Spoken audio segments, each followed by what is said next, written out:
اور چوتھی چیز جو بہت ہی امپورٹنٹ ہے، گھر تربیت کی جگہ ہے۔ چار چیزیں گھر کے حوالے سے بیان۔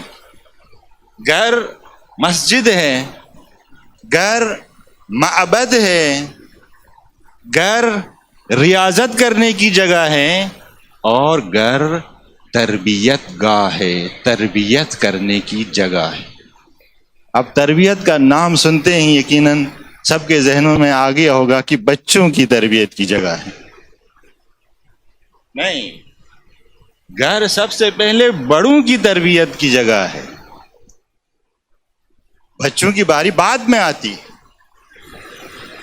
جب بندہ شادی نہیں کرتا ہے تو اسے پتہ نہیں ہوتا کہ اس کے اندر کس قسم کی صفات ہیں، وہ کیسا آدمی ہے، اس کا رویہ کیسا ہے، اس کا اخلاق کیسا ہے، وہ کسی سے حسد کرتا ہے یا نہیں کرتا، کسی کے بارے میں سوء ظن رکھتا ہے نہیں رکھتا، بخیل ہے نہیں ہے۔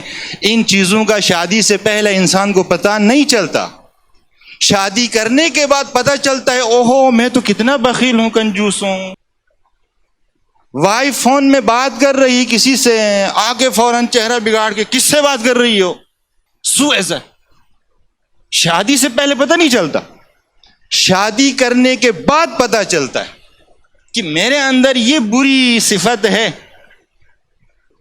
جب آپ کو پتہ چل جائے کہ یہ صفت میرے اندر ہے جو کہ بری ہے، فوراً اصلاح کرنا چاہیے، قیامت کے لیے نہ رکھنا۔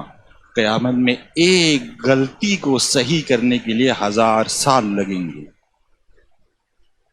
1000 سال لگیں گے۔